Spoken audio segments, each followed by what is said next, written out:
Hello বন্ধুরা, welcome our YouTube channel সোপান HS tutorial. প্রতি ক্লাসগুলির মতোই বন্ধুরা এটিও একটি গুরুত্বপূর্ণ ক্লাস হতে চলেছে। তার আগে বন্ধুরা একটাই রিকোয়েস্ট, যত পারো ক্লাসটি বন্ধুদের মাঝে শেয়ার করো এবং লাইক করো, এবং ক্লাসটি যদি ভালো লাগে তাহলে অবশ্যই সাবস্ক্রাইব করো, যাতে নেক্সট ভিডিওগুলো অবশ্যই তোমাদের ফোনে আগে চলে আসে, এবং অবশ্যই বেল আইকনটিকে অল করে রাখবে। আসলে ক্লাসগুলি তোমাদের জন্য, বিশেষ করে একাদশ ও দ্বাদশ শ্রেণীর ছাত্রছাত্রীদের জন্য। তাই বলে এমন নয় যে কম্পিটিটিভ স্টুডেন্টরা যারা বিভিন্ন কম্পিটিটিভ এক্সাম দেবে তাদের ক্ষেত্রে এই পার্টগুলো অতটাই যে ইম্পর্টেন্ট নয় তা নয়, তারাও এই ক্লাসগুলোর অবশ্যই দেখতে পারে। যাদের এই বিষয়ে কনসেপ্ট ক্লিয়ার নেই তারাও এটা দেখতে পারে। আজকের ক্লাসটি হলো অর্থনৈতিক ভূগোল অর্থাৎ ইকোনমিক অ্যাক্টিভিটিস পার্ট 1 আমরা আলোচনা করব এবং কনসেপ্টটা একদম ক্লিয়ার করব, ঠিক আছে? আর এই চ্যানেলের মাধ্যমে বন্ধুরা 11-12 ক্লাসের প্রায় সকল সাবজেক্ট তোমাদের ফ্রিতে পড়ানো হবে। তাই এত ভালো সুযোগ তোমরা আশা করি আর কোথাও পাবে না। তাই যত পারো বন্ধু, দিদি, ভাই, বোন সবার মাধ্যমে এটা শেয়ার করো, কারণ তারাও তাদের নিজস্ব পরিচিতির মাধ্যমে এটা শেয়ার করতে পারবে এবং তাদের ভাই বোনদের মাধ্যমে যারা 11-12 ক্লাসে পড়ে বিশেষ করে তাদেরকে জানাতে পারবে। কারণ এটা খুব রিসেন্ট শুরু করা হয়েছে চ্যানেলের মাধ্যমে, এমনকি সেইভাবে কিন্তু এটা এখনও ছড়িয়ে পড়তে পারেনি। তাই তোমাদের দ্বারাই কিন্তু এই লকডাউন সিচুয়েশনে এত সুন্দর একটা ফ্রি ক্লাস 11-12 ক্লাসের টোটাল সিলেবাস প্রায় কমপ্লিট করানো হবে। তাই তোমরা যত পারো এটাকে শেয়ার করো, তাদেরকে পড়ার সুযোগ করে দাও, ঠিক আছে?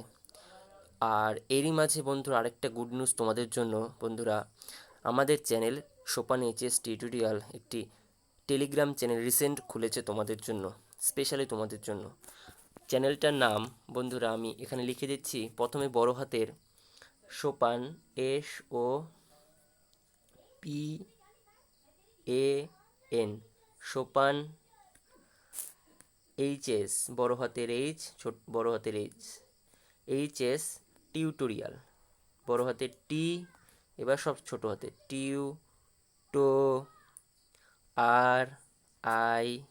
RIAL, tutorial. যাদের ফোনে টেলিগ্রাম অ্যাপটা নেই তারা এক্ষুনি প্লে স্টোর থেকে অ্যাপটি ডাউনলোড করে নিজের ফোন বা ইমেল আইডি দিয়ে অ্যাকাউন্ট খুলে তোমরা সার্চ অপশনে চ্যানেলের নাম লিখে, মানে এই নামটা লিখে জয়েন হতে পারো, বা আমাদের ভিডিওর ডেসক্রিপশন লিঙ্কেও চ্যানেলের লিঙ্ক দেওয়া থাকবে, তোমরা ক্লিক করে সরাসরি জয়েন হতে পারো। এই চ্যানেলের মাধ্যমে বন্ধুরা অনেক গুরুত্বপূর্ণ ম্যাটেরিয়ালস পাবে, PDF পাবে, এক্সাম রিলেটেড বিভিন্ন কোশ্চেন অ্যান্সার পাবে ইন ফিউচার। তোমাদের যা যা দাবি দেওয়া সব এখানে আমরা কমপ্লিট করব, কোনো ব্যাপার নেই, ঠিক আছে? তোমাদের যত দাবি থাকবে সব করা হবে আস্তে আস্তে। তোমাদের ইচ্ছাই, যত ইচ্ছা তোমাদের থাকবে ততই কিন্তু আমরা ম্যাটেরিয়ালস তোমাদের দিতে পাবো, ঠিক আছে? আরও ভালো ভালো জিনিস তোমাদের আমরা প্রডিউস করব আস্তে আস্তে, কিন্তু তোমাদের ইচ্ছাটা থাকা দরকার, কারণ তোমাদের ইচ্ছার উপরে নির্ভর করবে আমাদের পড়ার ম্যাটেরিয়ালসটার প্রধানতা, ঠিক আছে? তো নো প্রবলেম। আরেকটাও কথা বলে রাখছি, তোমাদের যদি কোনো প্রবলেম থাকে আমাকে সরাসরি ফোন করতে পারো। তোমরা কমেন্টে জানাও, যদি আমার ফোন নাম্বার দরকার হয় আমি অবশ্যই নেক্সট ভিডিওতে আমার ফোন নাম্বারও দিয়ে দেবো, তোমরা সরাসরি আমাকে ফোন করতে পারবে। জিওগ্রাফি বিষয় বা এমন অন্য কোনো বিষয়ে পড়ার বিষয়ে যদি কোনো কিছু বলার থাকে, কোনো দাবি দেওয়া থাকে, এটা হলে ভালো হয়, ওটা হলে ভালো হয়, কোন ক্লাসটা আগে দরকার, এভরিথিং কোনো বিষয় যদি জানার থাকে তাহলে অবশ্যই তোমরা আমাকে সরাসরি ফোন করে বলতে পারো তোমাদের প্রবলেমটা, ঠিক আছে? আমরা সেগুলো সর্ট আউট করার চেষ্টা করব খুব তাড়াতাড়ি। ক্লিয়ার? তাহলে চলো আজকে সরাসরি আমরা পড়াশোনার চলে যাই, ঠিক আছে? আচ্ছা, এই হচ্ছে তোমাদের 12 ক্লাসের জিওগ্রাফির সিলেবাস। আমরা এতদিন ফিজিক্যাল জিওগ্রাফি নিয়ে পড়াশোনা করেছি। ফার্স্ট অধ্যায় ফিজিক্যাল জিওগ্রাফি ছিল ভূমিরূপ সংক্রান্ত প্রক্রিয়া অর্থাৎ জিওমরফিক প্রসেস অ্যান্ড ল্যান্ডফর্মস, যেটা আমরা ক্লিয়ার করে ফেলেছি একদম ফার্স্ট ক্লাসে।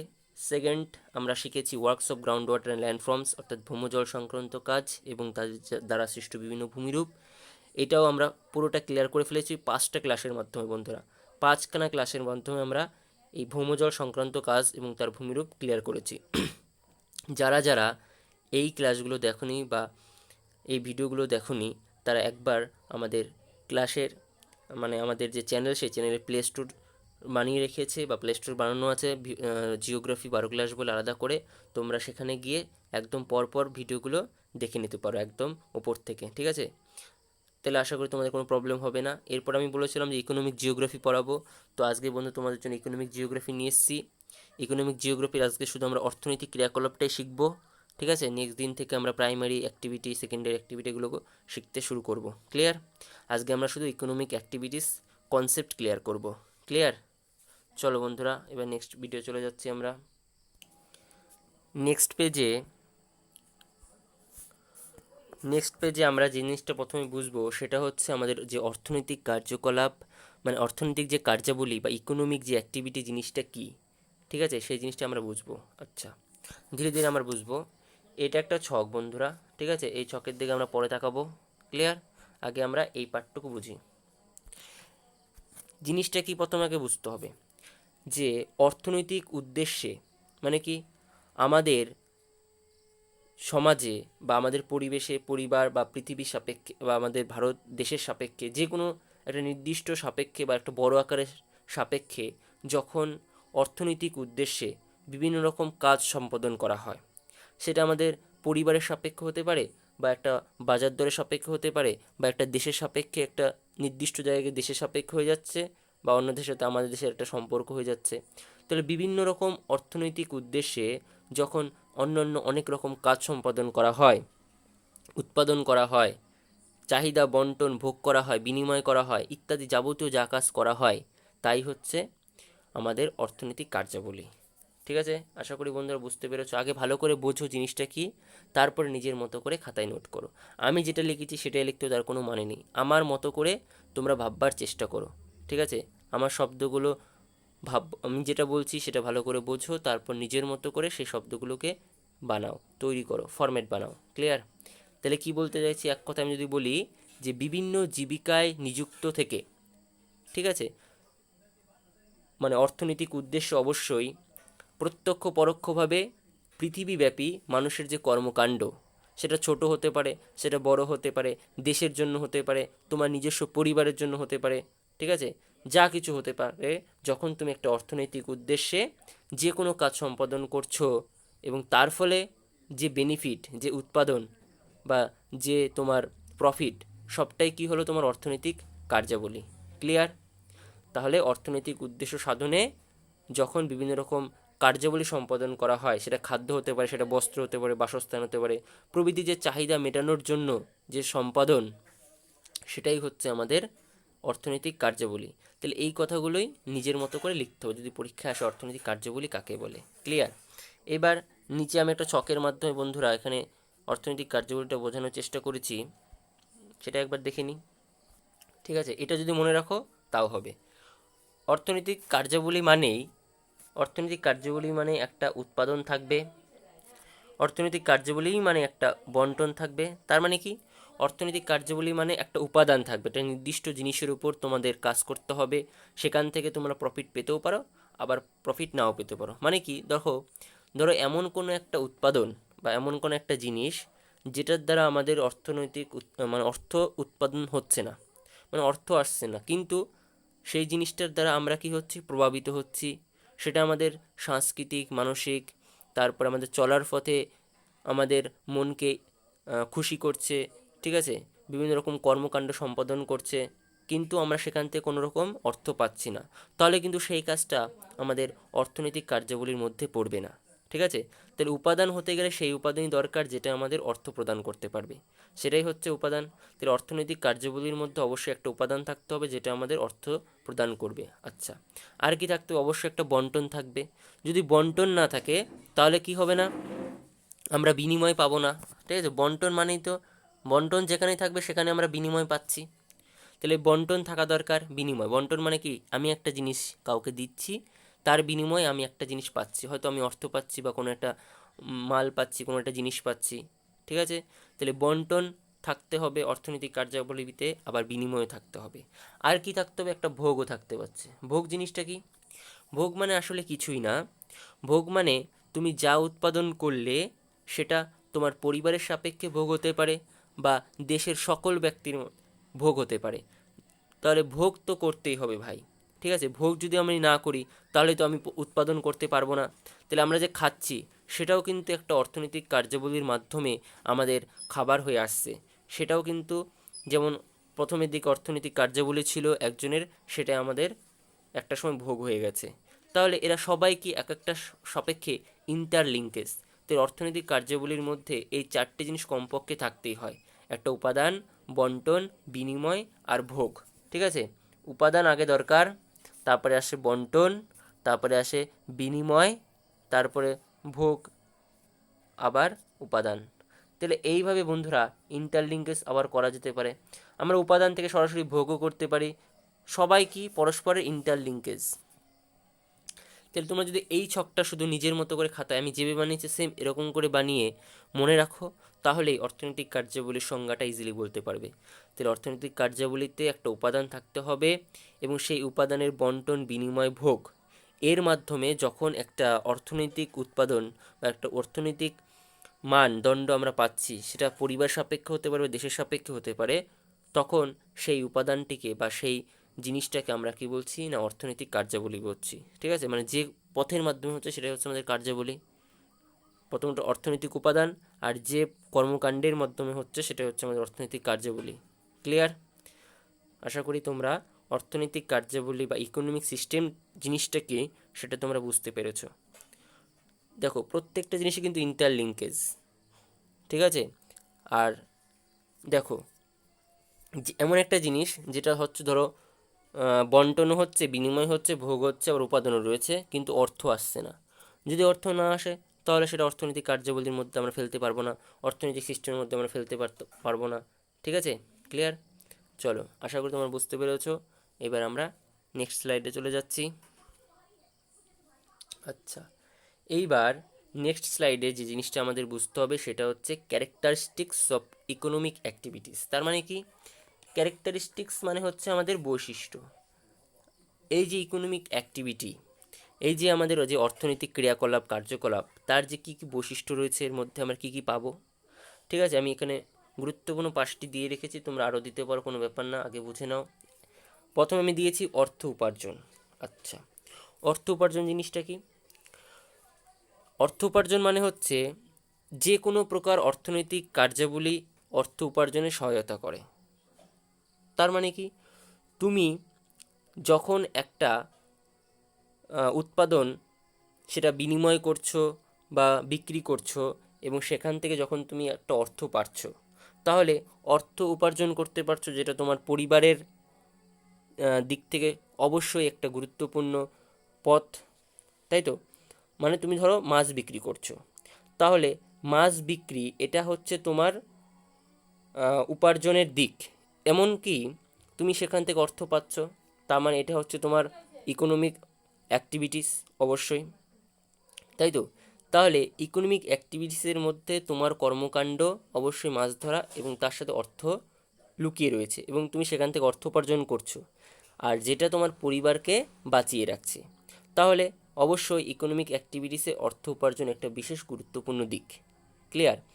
আবার মনে করো তুমি মাছ বিক্রিও করছো, আবার এদিকে তুমি দেখা যাচ্ছে অন্য একটা ব্যবসা করছো, বা মনে করো তুমি ট্রিটমেন্ট করছো, এমনকি তুমি সেখান থেকে টাকা নিচ্ছ না কাউকে, তুমি ট্রিটমেন্ট করছো বাড়ির থেকে, সেখানে গ্রামের মানুষদের তুমি টাকা নিচ্ছ না, তাহলে কিন্তু সেখানে তোমার এটা অর্থ উপার্জন হলো না, ফলে এটা ইকোনমিক অ্যাক্টিভিটিসের মধ্যে আমরা ফেলতে পারবো না।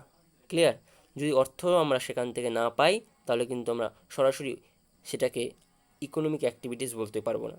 তাহলে অর্থ উপার্জন ব্যাপারটা বোঝা গেছে। তাহলে এটা হচ্ছে ওতপ্রোতভাবে অর্থ উপার্জন ব্যাপারটা ইকোনমিক অ্যাক্টিভিটিসের মধ্যে জড়িত রয়েছে। নেক্সট যে পয়েন্টটা রয়েছে, তাহলে তোমরা বন্ধুরা আমার কথাগুলো বোঝো, শোনো, তোমরা শুধু এই পয়েন্টগুলো মনে রাখো, তাহলেই নিজের মতো করে লিখতে পারবে। একদম ইজি পাতি বাংলা ভাষায় লেখা রয়েছে, সুন্দর করে, কোনো ব্যাপার না। ক্লিয়ার? এবার রয়েছে নেক্সট যে পয়েন্ট, সেটা হচ্ছে মানব চাহিদা পূরণ। তার মানে ইকোনমিক অ্যাক্টিভিটিস মানেই মানব চাহিদা পূরণ জিনিসটাও থাকবে তার মধ্যে লুকিয়ে। তার মানে কি? মানব মানে হচ্ছে মানুষ, মানুষই তো ইকোনমিক অ্যাক্টিভিটিসটাকে তৈরি করছে, তাকে নতুনভাবে একটা পথে এগিয়ে নিয়ে যাচ্ছে এবং তার একটা চাহিদা রয়েছে। যদি তুমি চাহিদা না থাকে তাহলে কিন্তু বন্ধুরা তোমরা কখনোই অর্থ উপার্জন করতে পারবে না। তার মানে তুমি দেখা যাচ্ছে 1,00,000 টাকা ইনকাম করতে চাও, কিন্তু তুমি 1,00,000 টাকা ইনকাম করে সেটাকে খরচ কী করে করবে তার হিসাব যদি করতে না পারো, তাহলে কিন্তু নেক্সট টাইম আর তুমি 1,00,000 টাকা উপার্জন করতে পারবা না। এটা কিন্তু একদম বাস্তব কথা। ঠিক আছে? তাহলে তোমার চাহিদা আছে এবং তার পূরণ করতে হবে। তাহলে বর্তমান ও ভবিষ্যৎ চাহিদা পূরণ, বর্তমান ও ভবিষ্যৎ চাহিদা পূরণ। দেখো এখানে কিন্তু বন্ধুরা আমি লেখাটা ভুল আছে, আমি বলে দিচ্ছি মুখে। ঠিক আছে? বর্তমান ও ভবিষ্যৎ চাহিদা পূরণ, তার মানে তুমি অর্থ উপার্জন করতে, এবার বর্তমানে যা যা উপার্জন করলে এবং ভবিষ্যতেও তোমাকে উপার্জন করতে হবে, তাহলে তার জন্য সেই যে আমাদের অর্থ উপার্জনের যে স্ট্র্যাটেজি ইকোনমির ক্ষেত্রে, সেটা কিন্তু সঠিকভাবে খরচ করতে হবে, নাহলে কিন্তু ভবিষ্যৎ ক্ষেত্রে সেটা নষ্ট হয়ে যাবে। বুঝতে পেরেছো বন্ধুরা আমি কি বলতে চাইছি? আর একবার ভালো করে বলছি, মানব চাহিদা পূরণ, তার মানে মানব চাহিদা পূরণ করার ক্ষেত্রেই আমাদের ইকোনমিক সিস্টেমটা বিশেষভাবে জড়িত। যদি মানব চাহিদা না থাকতো, তাহলে ইকোনমির ক্ষেত্রে এত অর্থ উপার্জন আসতোই না। মানে একটু সিম্পল দিয়ে যদি বলি, আজকের বাজারে দেখো, লকডাউনের বাজারে আলুর দাম এত চড়া হয়ে গেছে। প্রচুর পরিমাণে আলু কিন্তু রয়েছে স্টোরে, তাও কিন্তু আলু সেইভাবে কম দামে আমরা পাচ্ছি না আগের মতো করে। ঠিক আছে? তাহলে চাহিদা মানুষের বেশি, বিশেষ কিছু বেশ কিছু ব্যক্তির যার চাহিদা এই সময় বেড়ে গেছে, ফলে তার দামও বাড়িয়ে দিয়েছে। তাহলে চাহিদার উপর নির্ভর করেই কিন্তু ইকোনমিক সিস্টেমটার মানটা কিন্তু দেখো অনেকটা বেড়ে গেল। তাহলে আশা করি বোঝাতে পারলাম তোমাদের ব্যাপারটা ক্লিয়ার। তাহলে মানব চাহিদা পূরণ অবশ্যই দরকার, সেটা বর্তমানে ক্ষেত্রেও দরকার এবং ভবিষ্যৎ প্রজন্মটাকে বাঁচিয়ে রাখার জন্য বা তার পরিবারকে বাঁচিয়ে রাখার জন্য, সেটাকে পূরণ করার জন্য অবশ্যই মানব চাহিদা পূরণে ইকোনমিক সিস্টেমটা ওতপ্রোতভাবে জড়িত ওর মধ্যে। ঠিক আছে? এবার নেক্সট যে পয়েন্টটা রয়েছে সেটা হচ্ছে উন্নয়নমূলক কার্যাবলী। উন্নয়নমূলক কার্যাবলী মানে কি? অর্থনৈতিক কার্যাবলী অর্থনৈতিক উন্নয়নের ভিত্তি স্থাপন করে। অর্থনৈতিক কার্যাবলী অর্থনৈতিক উন্নয়নের ভিত্তি স্থাপন করে, তার মানে এক্ষেত্রে বিভিন্ন অর্থনৈতিক সম্পদকে ব্যবহার করে নতুন দ্রব্য উৎপাদনের মাধ্যমে কর্মসংস্থানের পরিমাণ বৃদ্ধি পায় এবং অর্থ উপার্জনের পথ সুগম হয়। ক্লিয়ার? আশা করি বন্ধুরা বুঝতে পেরেছ। উন্নয়নমূলক কার্যাবলী এটাও কিন্তু আমাদের ইকোনমিক সিস্টেমে জড়িত। মানে এখার মাধ্যমে অনেক মানুষ কর্মের সংস্থান পাচ্ছে, একটা জায়গায় একটা জায়গায় ট্রান্সফার হচ্ছে মালপত্র, আবার সেগুলো তোলা, সেক্ষেত্রেও বিভিন্ন রকম অর্থের লোকের দরকার হচ্ছে, কর্মসংস্থান বৃদ্ধি পাচ্ছে। জাস্ট এইটুকুই মেন পয়েন্ট, এটাই, কর্মসংস্থান বৃদ্ধি। এবার নেক্সট 4 নম্বর যে পয়েন্টটা রয়েছে সেটা হচ্ছে আমাদের ব্যক্তি নিরপেক্ষতা। নিরপেক্ষতা মানে হচ্ছে না এদিক না ওদিক, একদম মিডিল পজিশনে, যেমন আমাদের রাষ্ট্রপতি নিরপেক্ষ ব্যক্তি। তো এই অর্থনৈতিক সিস্টেমেও এই ব্যক্তি নিরপেক্ষতা লুকিয়ে রয়েছে। ঠিক আছে? যেমন যেমন হচ্ছে এখানে বলতে চাইছে, কৃষি, শিল্প ইত্যাদি অর্থনৈতিক ক্রিয়াকলাপগুলি কতগুলি নিয়ম নিয়ে চলে। অবশ্যই তুমি কৃষি করছো বা ধান চাষ করছো, তাহলে ধান চাষ করতে গিয়ে তোমাকে পরিমাণ মতো জল দিতে হবে, তার বেশি জল তুমি দিতে পারবে না। বর্তমান পরিস্থিতিতে জমিতে সার না দিলে ভালো ফলন হবেই না, কারণ প্রথম দিকেই মানুষ ফলনটাকে নষ্ট করে ফেলেছে বিভিন্ন সারের মাধ্যমে, তাই বর্তমানে সার দিতেই হচ্ছে। ঠিক আছে? পাশের জমিতে ধরো তুমি করতে চাইছো না যে আমি সঠিকভাবে চাষ করতে চাই, মানে করব না, মানে সার দিয়ে করব না, ঠিক আছে, সরাসরি প্রাকৃতিকভাবে ফলন ফলাবো। কিন্তু ভাই বর্তমানে তা সম্ভব নয়, পাশের জমিতে সার দিবে এবং সেটা হাওয়ার মাধ্যমে তোমার জমিতে চলে আসবে, ফলে সেটা নষ্ট হয়ে যাবে, তাহলে দিতেই হবে। তাহলে সেই সারটা যদি তুমি পরিমাণ মতো না দাও, বেশি দিয়ে ফেলো, তাহলে কিন্তু হবে না। ক্লিয়ার? তাহলে তোমাকে সবসময় কী থাকতে হবে? নিরপেক্ষ থাকতে হবে, ইচ্ছা অনিচ্ছার উপর নির্ভর করতে হবে। ঠিক আছে? মানে ইচ্ছা অনিচ্ছার উপর নির্ভর নয়, এরকম পরিস্থিতিতে তোমাকে কাজটা সম্পাদন করতে হবে। ঠিক আছে? বোঝা গেল? তাহলে ব্যক্তি নিরপেক্ষতা থাকতে হবে। যে কোনো শিল্প, কৃষি ইত্যাদি যেটা অর্থনৈতিক ক্রিয়াকলাপ তুমি করছো, সেক্ষেত্রে তোমাকে নিরপেক্ষতা বজায় রাখতে হবে, তোমার ইচ্ছা অনিচ্ছার উপর কিন্তু সেটা নির্ভর করবে না। আর যদি সেরকম হয় তাহলে তুমি সঠিক মতো অর্থ উপার্জন করতে পারবে না, একটা সময় বন্ধ হয়ে যাবে অর্থ আসা, তোমাদের পরিবারের ক্ষতি হতে পারে, এমনকি দেশেরও ক্ষতি হতে পারে। ক্লিয়ার? এবার নেক্সট যে পার্টটা রয়েছে, সম্পদ উৎপাদনকারী কার্যকলাপ। সরি বন্ধুরা, সম্পদ উৎপাদনকারী কার্যকলাপ তার মানে কি? এই যে ইকোনমিক সিস্টেমটা, এইটা অবশ্যই পরিবারের ভোগ ও বাজারে বিক্রির জন্য সম্পদ উৎপাদন হয় অবশ্যই। তার মানে তুমি যে কোনো একটা সম্পদ বিক্রি করছো এবং সেখান থেকে তুমি অর্থ পাচ্ছ, সেই অর্থটা তোমার পরিবারের কাজে লাগছে, পরিবার বেঁচে যাচ্ছে। এমনকি তুমি একটা বড় বাজার করেছো, সেখানে অনেক দোকান আছে এবং সেটাও কি হচ্ছে না, সেটা তুমি বাজারে বিক্রি করছো, সেখান থেকে অর্থ পাচ্ছ। এমনকি একটা সময় গিয়ে সেই বাজারের দরুন একটা দেশের অর্থ উপার্জন বা বৃদ্ধি পাচ্ছে। তাহলে সম্পদ উৎপাদনকারী কার্যকলাপ এক্ষেত্রে বিশেষভাবে ওতপ্রোতভাবে জড়িত আমাদের ইকোসিস্টেম, মানে ইকোনমিক সিস্টেমের মধ্যে। ক্লিয়ার? তাহলে সম্পদ উৎপাদনকারী কার্যকলাপ হলো ক্লিয়ার। তাহলে এই পাঁচটা যে মূল যে ক্যারেক্টার বৈশিষ্ট্য যেটা ইকোনমিক সিস্টেমের, মানে ইকোনমিক যে সিস্টেম তার মধ্যে ওতপ্রোতভাবে জড়িত হয়ে রয়েছে। আশা করি আমি বন্ধুরা তোমাদের খুব সুন্দর করে বোঝাতে পারলাম, খুব মানে পাতি ভাষায়। আশা করি তোমরা বুঝতে পেরেছো। যদি বুঝতে না পারো আর একবার রিভিশন মেরে নাও, তাহলে অবশ্যই ক্লিয়ার হয়ে যাবে পুরো বিষয়টা। তারপর নিজের মতো করে বানিয়ে লেখো, তোমরাই তখন নিজেরাই লিখতে পারবে, আলাদা আলাদা বৈশিষ্ট্য দিয়ে বোঝার চেষ্টা করতে পারবে, কম্পেয়ার করতে পারবে অন্য একটা বৈশিষ্ট্য বা অন্য একটা উদাহরণের মাধ্যমে। ঠিক আছে? চলো এবার নেক্সট যে পার্টটা আমরা আলোচনা করব সেটা হচ্ছে objectives of economic activities. Object মানে হচ্ছে লক্ষ্য, অফ ইকোনমিক অ্যাক্টিভিটিস। ঠিক আছে? আমাদের যে অর্থনৈতিক মানে অর্থনৈতিক কার্যকলাপের যে অবজেক্টিভ রয়েছে সেটাকে আমরা দুটি খণ্ডে ভাগ করেছি মূলত। একটা হচ্ছে সম্পদের যথাযথ বন্টন, আর একটা হচ্ছে আমাদের সম্পদের কাম্য ব্যবহার। সম্পদের যথাযথ বন্টন, বন্টন মানে হচ্ছে বিতরণ।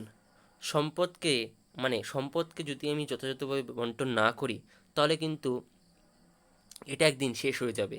তাই যতই আমাদের সম্পদ অর্থ দিক না কেন, সেই সম্পদটাকে যদি আমি যথাযথভাবে ব্যবহার না করি, প্রয়োজনের থেকে বেশি করি, তাহলে কিন্তু একটা সময় সেই সম্পদটা শেষ হয়ে যাবে। তাহলে আমরা সেখান থেকে কিন্তু আর অর্থ পাবো না, হয়তো আমাদের ভোগবিলাসের প্রবলেম হবে, পরিবার হয়তো না খেয়েও মারা যাবে।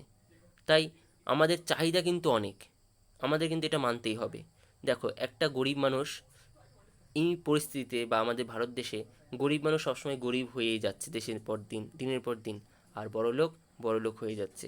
তাহলে বড়লোকদের চাহিদা কিন্তু বেড়েই যাচ্ছে, কিন্তু গরিবরা তো গরিব হয়ে যাচ্ছে, সেদিক থেকে খেয়াল করো। ঠিক আছে? তো সম্পদ একটা নির্দিষ্ট, কিন্তু চাহিদা কিন্তু অনেক মানুষের। ফলে সেই চাহিদাটাকে যদি সীমিত রাখতে না পারো তাহলে কিন্তু সম্পদ শেষ হয়ে যাবে। তাই সম্পদের যথাযথ সঠিক ব্যবহার করতে হবে, নইলেই প্রবলেম। তাহলে লক্ষ্য কিন্তু সবসময় ঠিক রাখতে হবে আমাদের, যে সম্পদের যথাযথ বন্টন যদি না করি সম্পদ শেষ হয়ে যাবে, মানুষে মৃত্যু পর্যন্ত হতে পারে। হয়ে গেল 1 নম্বর। আর 2 নম্বর যেটা আমাদের শিখতে হবে সেটা হচ্ছে সম্পদের কাম্য ব্যবহার। সম্পদের যথাযথ সঠিক ব্যবহার আমাদের শিখতে হবে। যদি সঠিক ব্যবহার না করতে পারি তাহলে কিন্তু যথাযথ উৎপাদন আমরা পাবো না। ক্লিয়ার? মনে করো একটা তুমি ধান চাষ করেছো বা তোমার গম চাষ করেছো। ঠিক আছে? তাহলে গম চাষ করার পর যদি তোমরা সঠিক সময়ের আগে ওটাকে কেটে ফেলো, বা যে সময় কাটতে হবে সেই সময়ের পরে অনেক পরে কাটো, তাহলে উৎপাদন হয়তো অনেক কম পাবে, বা উৎপাদন নষ্ট হয়ে যাবে। যদি আগে কাটো তাহলে উৎপাদন কম পাবে, যদি পরে কাটো তাহলে কী হবে, সেটা নষ্ট হয়ে যাবে বা অনেক কম পাবে সেক্ষেত্রেও। আবার যদি বলো, দেখা যাচ্ছে খারিফ ফসল তুমি মানে শীতকালীন যে ফসল সেটা তুমি গরমকালে ফলানোর চেষ্টা করলে তাহলে উৎপাদন খুব কম পাবে, জমির উর্বরা শক্তিও কমে যাবে, অন্যান্য ফসল আর নেক্সট টাইম ভালো হবে না। ফলে তোমাদের সম্পদের সঠিক ব্যবহার শিখতে হবে। যদি সেটা না হয় তাহলেও কিন্তু সেক্ষেত্রে সম্পদের ক্ষয়ক্ষতি হবে, মানুষের ক্ষয়ক্ষতি হবে, অর্থ আসবে না দেশের, দেশ উন্নততর হবে না, পরিবার উন্নততর হবে না। ক্লিয়ার? তাহলে সম্পদের কাম্য ব্যবহার করতে হবে, উৎপাদনের কাজে ব্যবহৃত বিভিন্ন যে উপাদান যেমন শ্রম, জমি, মূলধন, ঠিক আছে, ইত্যাদি যে সমস্ত জিনিস রয়েছে সেগুলোকে অব্যবহৃত অবস্থায় পড়ে না থাকে সেদিকে লক্ষ্য রাখতে হবে। অব্যবহৃত অবস্থায় মানে কি, সঠিক সময় সঠিক ব্যবহার করা শিখতে হবে। তাহলেই কিন্তু আমরা সেই যে সম্পদ, যেখান থেকে আমরা টাকা পাচ্ছিলাম, অর্থ পাচ্ছিলাম, সেটা অর্থনৈতিক যে সম্পদ, সেটা স্থির থাকবে, অনেকদিন স্থায়ী থাকবে, কখনোই শেষ হবে না। এমনকি ভবিষ্যৎ প্রজন্মের জন্য সেটা স্থির থাকবে। ক্লিয়ার? আশা করি আমাদের লক্ষ্য দুটো তোমরা বুঝতে পেরেছো। এবার আমরা সরাসরি নেক্সট পেজে চলে যাচ্ছি। এটাই হচ্ছে আমাদের লাস্ট এবং আজকের শেষ পেজ। ঠিক আছে বন্ধুরা, এখানে আমরা কি জিনিস শিখব? এখানে যে পার্টটা রয়েছে সেটা হচ্ছে যে অর্থনৈতিক কার্যাবলী, আমাদের যে যত অর্থনৈতিক কার্যাবলী আছে আমাদের সমাজে, তাদেরকে আমরা টোটাল 5 ভাগে ভাগ করেছি। তার আগে প্রথম দিকে অর্থনীতিবিদ ফিশার 1935 সালে এবং ক্লার্ক 1940 সালে আমাদের যে ইকোনমিক সিস্টেম বা ইকোনমিক যে ক্রিয়াকলাপ, অ্যাক্টিভিটিস, সেটাকে 3 ভাগে ভাগ করেছিল। তার মধ্যে একটা ছিল প্রাথমিক স্তর, মানে প্রথম দিকের যে সমস্ত তোমার সম্পদ। তারপরে ছিল মাধ্যমিক। বন্ধুরা, এটা কিন্তু মাধ্যমিক, নট মধ্য। মাধ্যমিক ক্ষেত্র ও তৃতীয় ক্ষেত্র, এই 3টে ভাগে ভাগ করেছিল প্রথম দিকে কে না, ফিশার এবং ক্লার্ক। সালটা অতটা ইম্পর্টেন্ট নয়, কিন্তু নামটা খুব বেশি ইম্পর্টেন্ট, ফিশার এবং ক্লার্ক। ঠিক আছে, প্রথমে ফিশার এটা ভেবেছিল, কিন্তু ক্লার্ক পরবর্তীকালে তাকে মত দেয় এবং তারা বলেও ফেলে যে না, 3 প্রকার রয়েছে, এটা প্রাথমিক, মাধ্যমিক আর তৃতীয়। ক্লিয়ার? কিন্তু পরবর্তীকালে আধুনিক যুগে যে সমস্ত ঐতিহাসিকরা এবং ভৌগোলিকবিদরা, তারা বলল না, অর্থনৈতিক কার্যাবলীকে আমরা 5 ভাগে ভাগ করব। একটা হচ্ছে আমাদের প্রাইমারি সেক্টর। প্রাইমারি সেক্টর মানে হচ্ছে একদম প্রাথমিক স্তর।